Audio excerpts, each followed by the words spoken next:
Assalamualaikum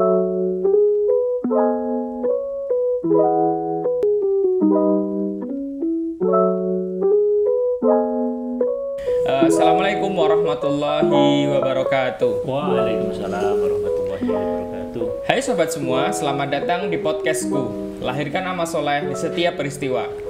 Di episode kali ini, saya Muhammad Ibrahim Al-Hanif akan berbincang-bincang dengan salah seorang tamu. Beliau ini termasuk inisiator di Perhimpunan BMT Indonesia dan juga sekarang menjadi wakil ketua 2 di Basnas DKI ya Pak? Ya. Pak Saad Soeharto. Assalamualaikum Pak Saad. Waalaikumsalam warahmatullahi wabarakatuh, Mas Hanif dan seluruh pemirsa podcast yang keren ini. Ya, gimana Pak Saad? Kabarnya sehat selalu ya? Alhamdulillah sehat lah, insya Allah. Ini apa namanya? Punya kesempatan untuk berbuat baik, alhamdulillah. Alhamdulillah. Kan Pak Saad ini domisili sekarang di Jakarta, sedangkan acara Silaknas ini di Semarang. Perjalanan ke sini gimana Pak? Lancar saja? Alhamdulillah. Saya sebenarnya domisili masih di Wonosobo. 3 gitu. hari di Jakarta. Jadi selama seminggu saya 3 hari di Jakarta, kemudian nanti di Wonosobonya 2 hari. 2 harinya di perjalanan lah kurang lebihnya. Oke, berarti memang Pak Saad ini mobilitasnya termasuk tinggi ya? Tiap hari ada di Jakarta. Mobilnya saya yang tinggi. Tapi saya juga mendengar dari Pak Jularso itu bahwa Pak Saad memang sudah lama di Jakarta, kemudian bolak-balik ke Wonosobo itu sudah dari tahun berapa Pak kalau boleh tahu? Jadi itu sejak 2005 ya, tahun 2005 itu waktu itu teman-teman membuat gagasan mendirikan perhimpunan BMT ini, dan kemudian waktu itu teman-teman meminta saya untuk menjadi ketua yang pertama. Waktu itu saya juga masih belum ini ya, karena kita masih awal-awal ya Pak ya? Awal, dan itu kan harus bolak-balik ke Jakarta, Wonosobo, Jakarta, Wonosobo itu tentu satu energi yang luar biasa. Iya, gitu. karena harus bolak-balik ke Jakarta dan Wonosobo. Ya itu yang menjadi berat. Tapi waktu itu Pak Rohmat Riyadi itu kemudian menguatkan bahwa lembaga ini harus ada dan harus Pak Saad yang ada di situ. Akhirnya ya udahlah, teman-teman sudah memberikan kepercayaan. Pak Rahmat dari Dompet Duafa itu juga sudah menyampaikan secara eksplisit seperti itu. Ya akhirnya nasrun minallah wa qarib lah, insyaallah. Sudah pokoknya begitu. Kalau bercerita tentang perhimpunan tadi Pak Saad menyampaikan bahwa setelah terbentuk kemudian Pak Saad menjadi ketua yang pertama gitu, dan akhirnya harus di Jakarta. Berarti untuk awal kantor perhimpunan itu sebenarnya di Jakarta atau di Jogja Pak? Di Jakarta. Jadi kita waktu itu difasilitasi oleh Dompet Duafa ya. Jadi 1 tahun awal itu penuh kita dibiayai oleh Dompet Duafa waktu itu. Jadi kita di Juanda ya, Jalan Juanda itu di Ciputat ke sana gitu, kita kantor di sana. Nah, cuman saya bolak-balik itu memang menggunakan dana pribadi. Nah, itulah yang kemudian, tapi Allah memberi kemudian bisnis di Jakarta. Akhirnya Tamjiz buka di kantor di Jakarta karena karena kalau misalnya bolak-balik di sana nggak ada bisnis ya berat juga. Akhirnya Tamjiz bukalah di Jakarta. Dan kemudian sampai hari ini pun saya betapapun aktivitas macam-macam, kalau di Wonosobo atau di sini saya biasa-biasa aja, tapi kalau di Jakarta saya itu dokter. Karena mondok di kantor gitu. Dokter itu mondok di kantor. Ya, berarti memang kalau ke Jakarta ya karena ada Tamjiz di sana, berarti ya saya tinggal di kantor di Tamjiz. Meskipun ya alhamdulillah ada juga aset di yang lain, tapi awalnya kan saya pingin bahwa kan ada satu pameo-nya orang Cina itu kalau jeruk itu makin manis kalau mendengar langkah kaki petaninya. Artinya kalau dirawat kemudian dirawat lah ya. Ya, andai saya mungkin tidak mondok di kantor itu, mungkin saya juga di Tamjiz mungkin bisa sebulan sekali atau berapa bulan. Tapi kalau sekarang kan tiap hari saya ada di Tamjiz karena memang tinggalnya di situ, mau di mana lagi gitu. Nah, dengan demikian memang kita di BMT itu harus totalitas memang.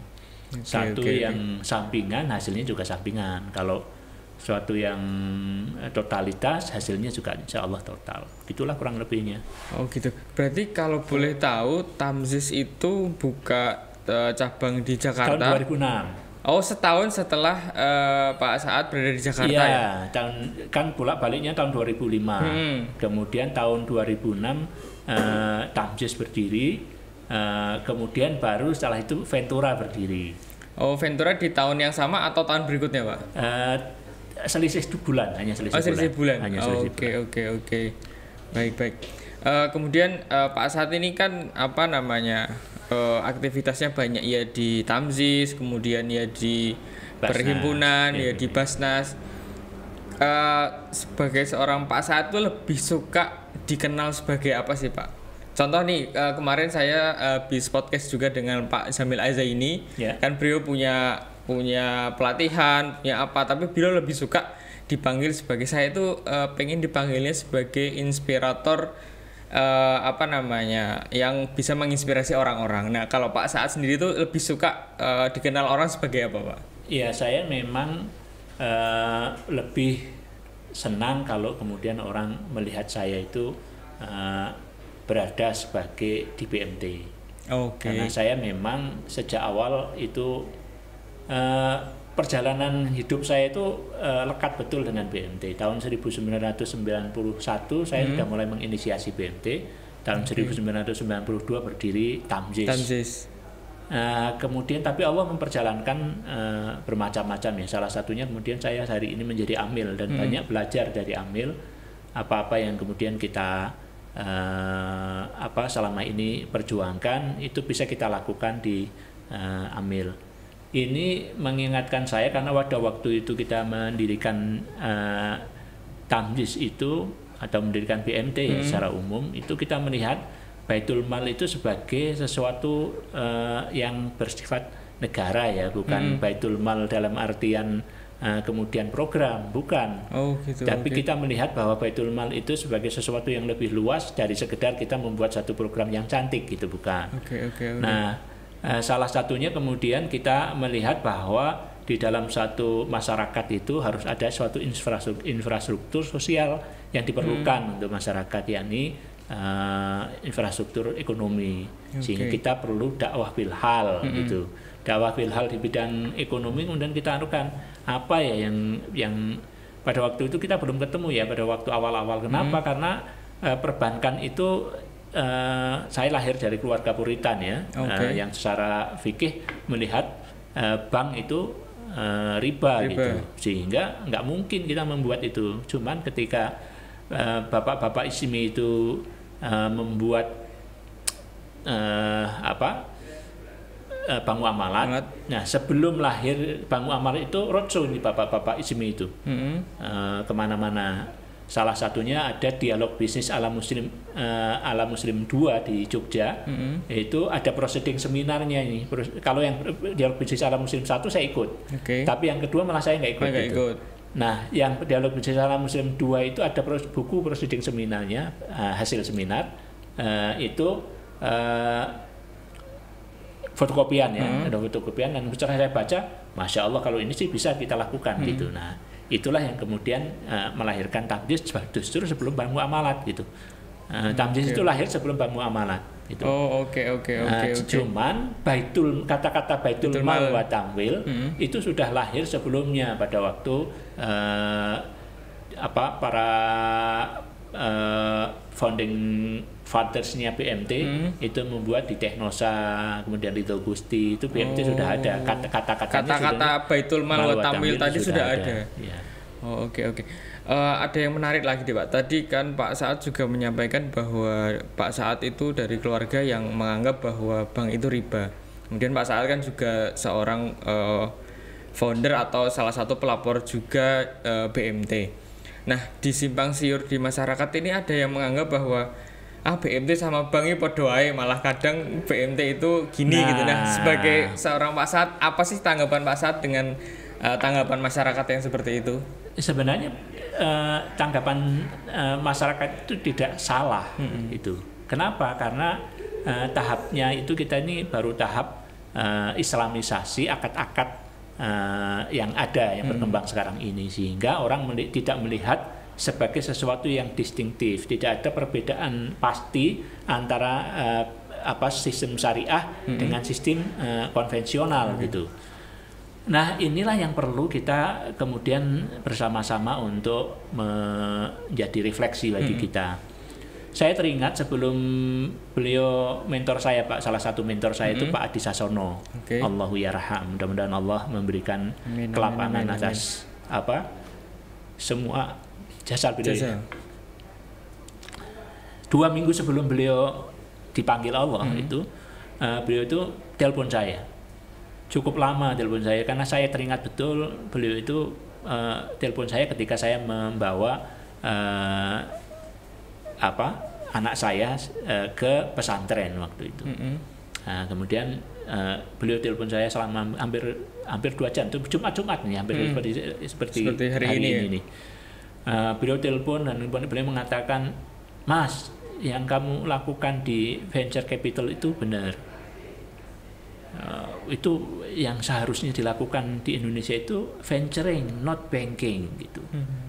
Jadi kalau beliau kita kan diskusi juga cukup lama. Kita ngomong mengenai perbedaan bahwa kita harus fokus pada orang, bukan fokus pada uang. Jadi sekali lagi nih teman-teman, ini sesuatu yang mendasar yang dilakukan BMT itu. BMT sebagai lembaga dakwah itu dia yang membedakan dengan yang lain itu adalah dia fokus kepada orang, bukan fokus kepada uang. Sehingga profit, ini sekali lagi, profit itu memang penting, tetapi bukan satu-satunya, dan dia merupakan ketika kita fokus hanya kepada profit, maka kita pasti akan salah. Kita harus fokus kepada perubahan mindset yang ada pada orang, baik orang itu adalah anggota kita maupun juga kita yang ada di dalam diri pegawai di lembaga-lembaga masing-masing. Nah, Pak Adi Sasono itu mengingatkan pada kita semua, sebenarnya saya terutama, agar perkembangan ekonomi syariah di Indonesia itu atau perkembangan keuangan syariah di Indonesia itu harus dimulai dengan venturing, venture capital. Venture capital itu kita ingat ya, kalau para orang-orang Yahudi itu menyatakan, bahkan orang Yahudi nih, bank itu haram loh bagi orang Yahudi. Sehingga mereka perlu fatwa Rabi Yahudi karena usuri atau bunga itu bagi orang Yahudi juga haram, sama haramnya dengan kita yang Islam gitu. Sehingga mereka juga butuh. Kalau begini kita nggak bisa bisnis dong, gitu. Akhirnya mereka butuh fatwa dari Rabi Yahudi, yang kemudian fatwa Rabi Yahudi menyatakan bahwa bunga bank itu haram bagi sesama Yahudi, tetapi halal bagi non Yahudi. Gitu. Jadi kalau mereka berbisnis dengan orang luar Yahudi, itu nggak masalah begitu? Nggak masalah, pakai banking.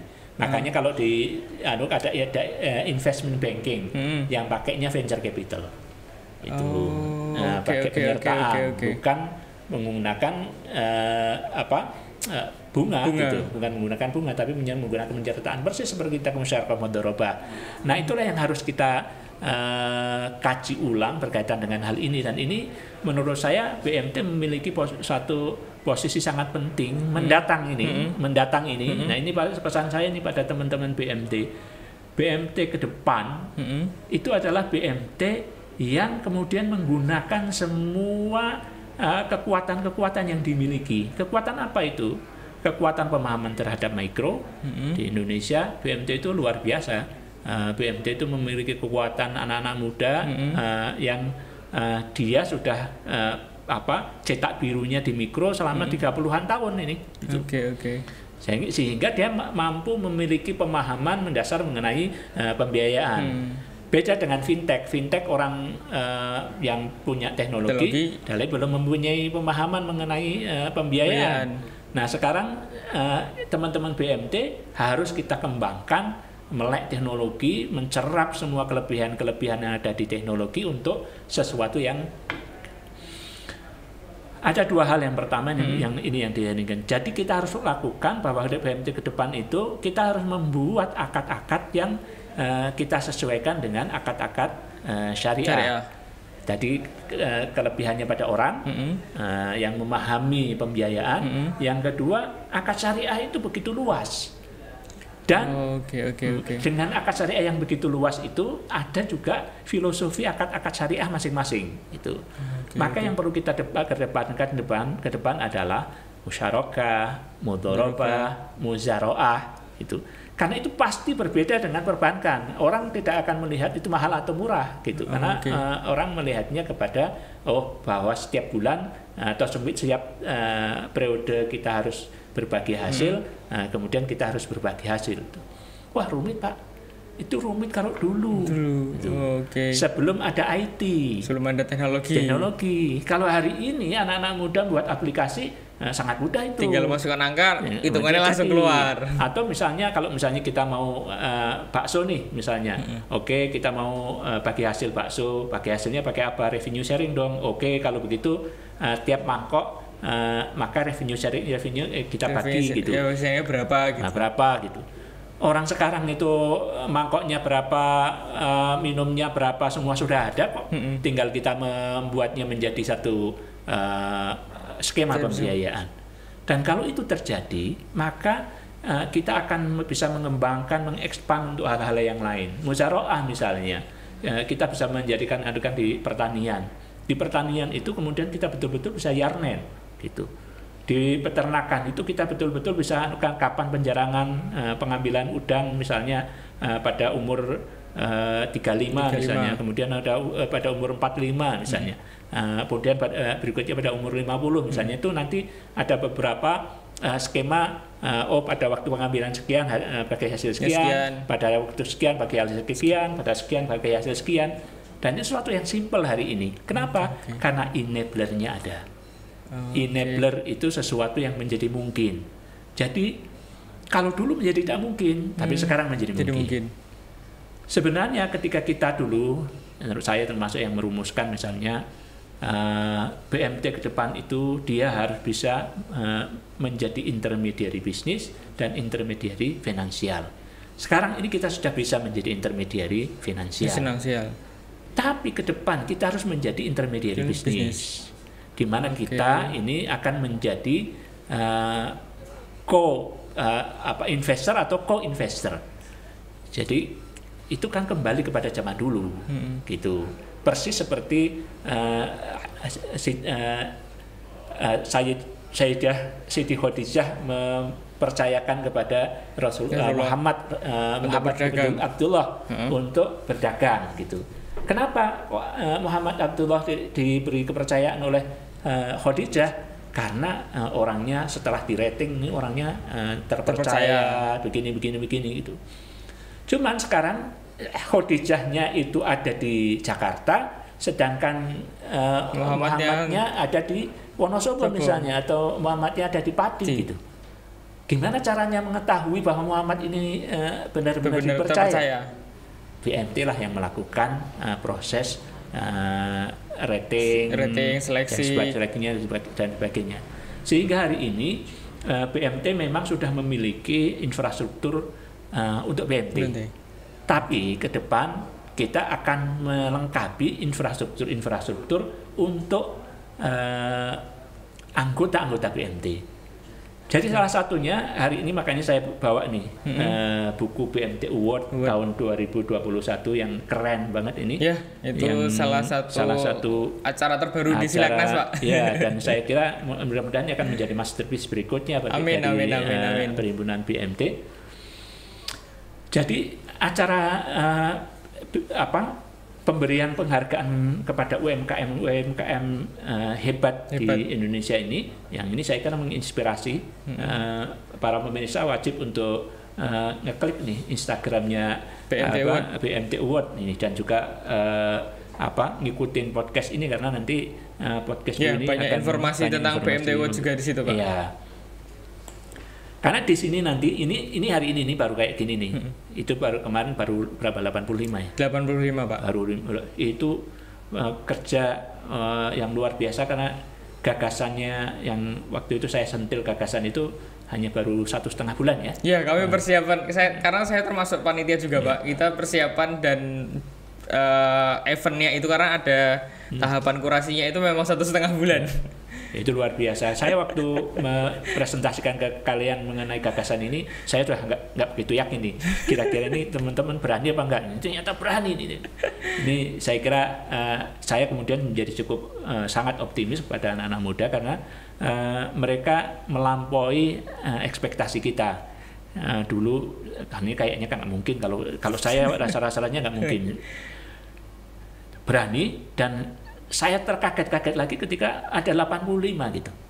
Oke, kita tidak lagi bisa ngomong begitu, tetapi yang sedang kita lakukan ini adalah rintisan dari apa yang kemudian disebut sebagai pemeringkat UMKM Indonesia. Jadi nanti saya berharap ini kita lanjutin nih menjadi lembaga pemeringkat UMKM Indonesia. Kemudian kita perlu lagi membuat lembaga pemberi sertifikasi halal untuk UMKM. Gitu. Sehingga lebih lagi. Nanti kita buat lagi beberapa lebih infrastruktur yang kan. Nah, UMKM nanti kita perluas. Ada yang ke pertanian, ada yang ke makanan, sebagainya, dan makanan dan sebagainya, ke industri dan sebagainya. Semacam ISO, tetapi dengan penekanan khas ala kita. Nah, yang penting kurangnya tercukupi dan lain sebagainya. Sehingga nanti ada kalau di BMT itu ada gambarnya IMS dengan logo kita ini. Besok menjadi ada logo itu LP UMKM gitu. Kan keren itu nantinya. Siap, nah, Pak. itu yang harus dikembangkan lebih lanjut berdasarkan ini, sehingga nanti orang kalau ada lambang kita itu kemudian merasa aman makan di situ, karena pasti halal, pasti berkualitas makanannya, terjaga dan sebagainya gitu. Kemudian dari sisi UMKM-nya, dia kemudian bisa kita expand untuk lebih jauh, lebih luas. Mereka mau franchise dan lain sebagainya, menjadi mungkin karena SOP dan lain sebagainya kita siapkan untuk mereka. Hal-hal itulah yang saya kira ke depan perlu kita siapkan untuk BMT. Jadi saya kembali lagi tantang untuk anak-anak muda ini buat sesuatu yang lebih dari ini. Saya ingin ingatkan nih bahwa satu bangsa itu mau maju atau tidak maju itu tergantung kemampuan bangsa itu membangun institusi di dalam komunitasnya. Jadi kalau kita ini tidak mampu membuat institusi yang bagus, maka bangsa itu akan acak-adut, amburadul. Tetapi kalau bangsa itu mampu membangun institusi, maka dia akan bagus. Salah satu contoh, mungkin kita merasa selama ini, saya juga di SMS selama dikatakan bahwa revolusi industri itu terjadi karena adanya penemuan ban berjalan gitu. Jadi revolusi industri ada penemuan ban berjalan sehingga kalau baju kita ini yang motong sendiri, yang menjahit sendiri, yang ngobras sendiri, kemudian ngasih yang kancing sendiri dan sebagainya. Itu teknologi ban berjalan. Itu betul. Tapi tidak sepenuhnya benar. Kenapa? Karena sebelum lahirnya ban berjalan itu lahir institusi namanya hak cipta. Nah, sehingga ketika ada institusi hak cipta ini, kemudian orang mau membuat invensi-invensi, penemuan-penemuan baru, itu menjadi senang orang membuat itu. Nah, institusi-institusi yang kita bangun itu akan melahirkan amal soleh di setiap peristiwa itu loh, yang menjadi tagline kita itu. Jadi begitu ada satu institusi, maka akan muncul amal soleh yang lain. Contoh sekarang, salah satu institusi terbesar LSM sedunia itu tidak di mana-mana. Oke. Siapa LSM terbesar di dunia sekarang? Namanya Muhammadiyah. Oke. Dan Muhammadiyah kenapa bisa besar begitu? Apakah karena hebatnya PP Muhammadiyah? Tentu orang-orang di PP Muhammadiyah itu orang-orang yang hebat-hebat gitu. Okay. Tapi sebenarnya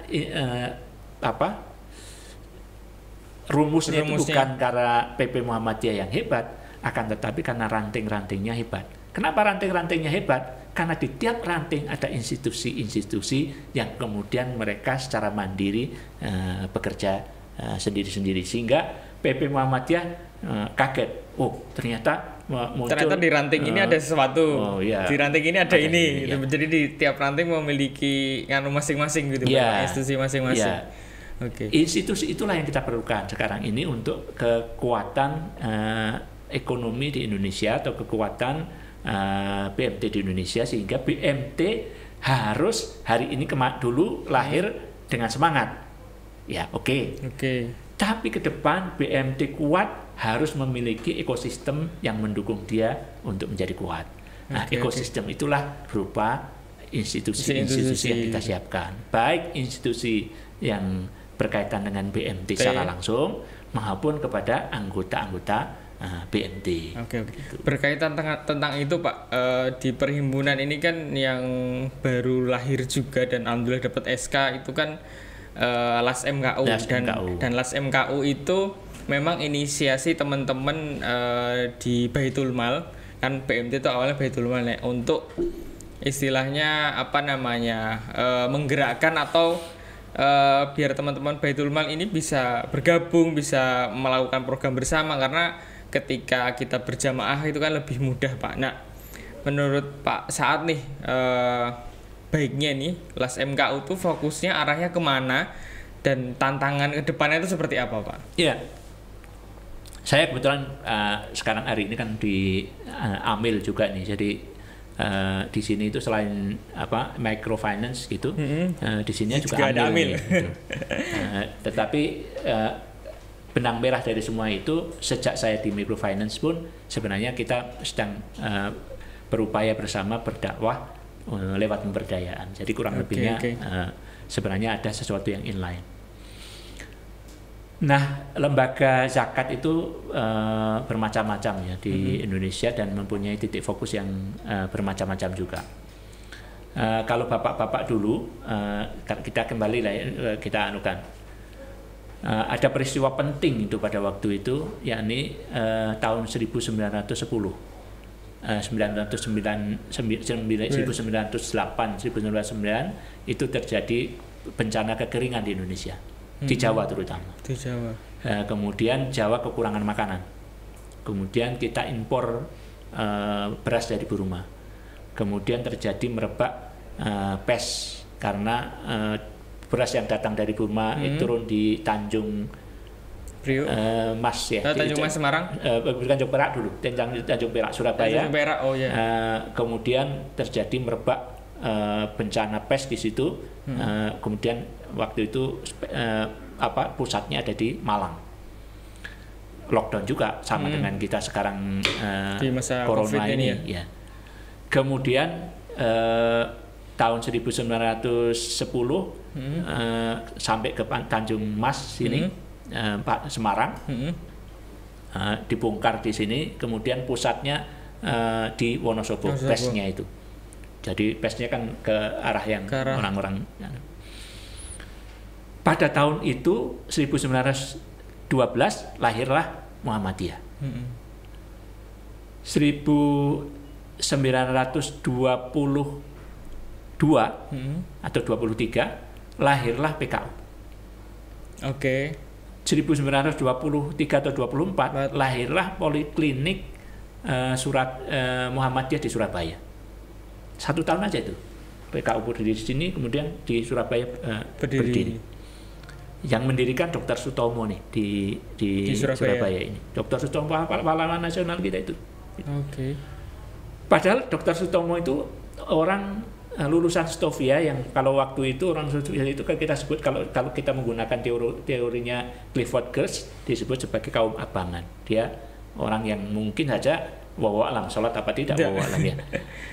Tapi begitu mereka melihat bahwa anak-anak muda pada menjadi relawan dari Jogja datang ke Surabaya, persis sekarang ini pada ke Semeru itu datang ke sana dalam situasi orang itu nggak pada mau untuk mengobati pasien nih, dokter-dokter itu nggak mau dokter-dokter Belanda itu nggak mau tuh mengobati pasien-pasien pribumi itu pada waktu itu.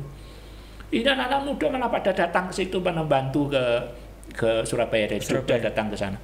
Itu membuat spektrum pemikirannya si Dr. Sutomo itu langsung kok bisa ya begitu. Padahal dalam aram saya itu Darwinisme itu mengajarkan struggle for fitness gitu. Jadi orang harus bersaing untuk menang gitu. Kok ini tiba-tiba ada orang yang datang dengan cinta kepada Allah dan Rasulnya datang menolong orang sesama karena cintaan kepada Allah dan Rasulnya. Maka itu meluluhkan hatinya Dr. Sutomo dan kemudian Dr. Sutomo ikut mendirikan PKU di Surabaya. Itu sejarahnya. Artinya bapak-bapak kita pada waktu itu melihat bahwa apa persoalan umat. Kemudian dia datang dengan solusi gitu. Jadi persoalan umat waktu itu pendidikan, dia membuat solusi pendidikan.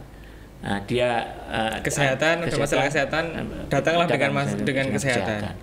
Jadi mereka berpikir untuk umat, bukan untuk kelompoknya. Nama saja PKU, menolong kesengsaraan umat. OMM. Pertama itu umum, bukan umat. Jadi tidak lagi spesifik ngomong mengenai orang Muslim. Tapi umum semuanya bisa. Semua ditolong. Betapa mereka memiliki spektrum yang jauh lebih luas dibandingkan kemudian ya kita sekarang ini gitu. Jadi kalau misalnya kita berkaca daripada bapak-bapak itu, kayaknya kita masih harus belajar lagi gitu. Ya. Sehingga yang mereka buat itu bukan satu program yang cantik gitu, bukan masterpiece program, bukan, tetapi solusi atas problem umat. Nah sekarang Indonesia itu salah satu persoalan mendasarnya adalah entrepreneur memang ada, tapi entrepreneur yang tangguh belumlah ada. Kalau dibandingkan dengan negara tetangga dan lain sebagainya, rasionya kita masih sangat jauh entrepreneur. Padahal entrepreneur ini kalau mau maju, suatu negara harus memiliki entrepreneur yang cukup. Disitulah panggilannya. Kalau orang lain belum ada kanan kiri, belum ada yang kita tengok kok nggak ada ya yang buat, tengok belum ada yang buat. Itu artinya Allah sedang mendorong kamu untuk membuat. Itu. Jadi LAS MKU itu menurut saya fokusnya di sini, bukan kepada yang lain-lain nih. Fokusnya kita adalah memberdayakan UMKM di Indonesia. Bahwa kita mungkin agak berbeda dengan las-las yang lain. Ya harus begitu. Harus ada secara distintif yang berbeda. Sehingga pertanyaan why, mengapa engkau lahir? Kenapa ada las MKU-nya itu terjawab gitu. Karena ada sesuatu yang memang dibutuhkan untuk Indonesia, yakni berkaitan dengan penguatan, pemberdayaan UMKM di Indonesia. Jadi saya berharap LAS MKU ini akan melahirkan institusi-institusi yang kemudian nanti akan memperkuat UMKM, dan dari sini juga nanti akan betul-betul fokus pada pemberdayaan di lingkup keluarga UMKM di Indonesia. Oke. Berarti memang harapannya Pak Saad bahwa LAS MKU ini bisa memiliki atau berbeda dengan LAS yang lain di fokusnya di UMKM. Ya. Nah terakhir nih Pak, anggota BMT lah kalau anggota BMT. Terakhir nih Pak, minta satu kata, dua kata dari Pak Saad untuk teman-teman di LAS MKU, teman-teman di Perhimpunan, dan teman-teman UMKM Pak. Ya saya kira saya ingin mengingatkan kita ini bapak-bapak saudara-saudara sekalian, bapak-bapak tentu bagi seangkatan saya yang kita ini sudah menjelang asar ya. Gitu. Tapi generasi baru muncul, dan setelah saya awal ya, generasi sangat awal di BMT. Insya Allah terutama saya ini termasuk generasi pertama yang masih hidup ini. Mudah-mudahan kalau hidup ini husnul khotimah ya, Amin. khotimah ya. Setelah sekian lama ini, saya 30 tahun menggeluti dunia BMT, mendirikan dari awal, dan kemudian saya ketika sekarang ini landscape BMT itu berubah sangat berbeda dengan zaman ketika awal-awal dulu.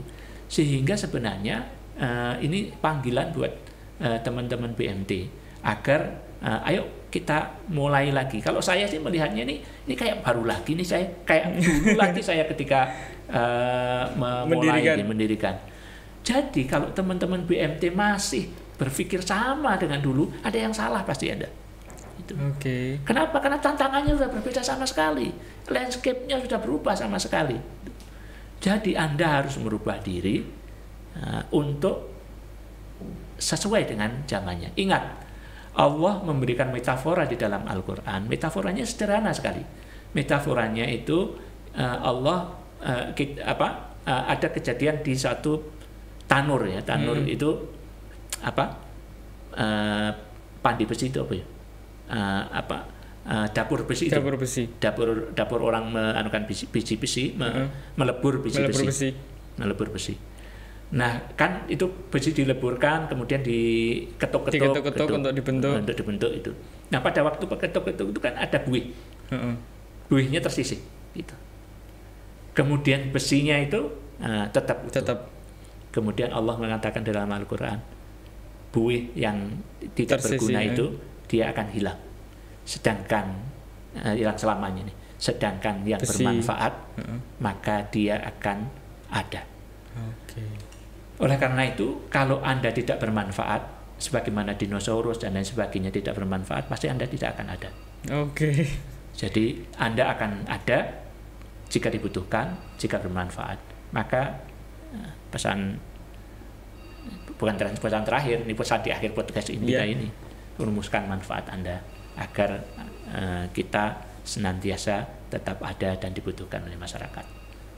Oke, baik, terima kasih Pak Saad. Berarti memang teman-teman di BMT, teman-teman Baitul Mal, teman-teman LAS MKU ini harus bisa memberikan manfaat atau solusi yang ada di masyarakat. Baik, sekali lagi terima kasih Pak Saad. Terima kasih sudah mau hadir di podcast yang keren ini.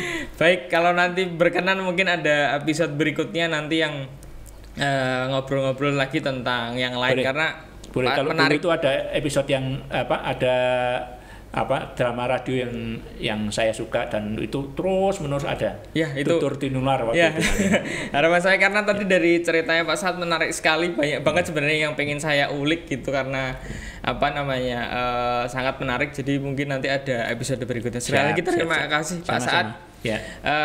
Begitu teman-teman semua, sahabat semua, saya Muhammad Ibrahim Al-Hanif undur diri. Sampai bertemu di episode berikutnya. Assalamualaikum warahmatullahi wabarakatuh. Waalaikumsalam warahmatullahi wabarakatuh.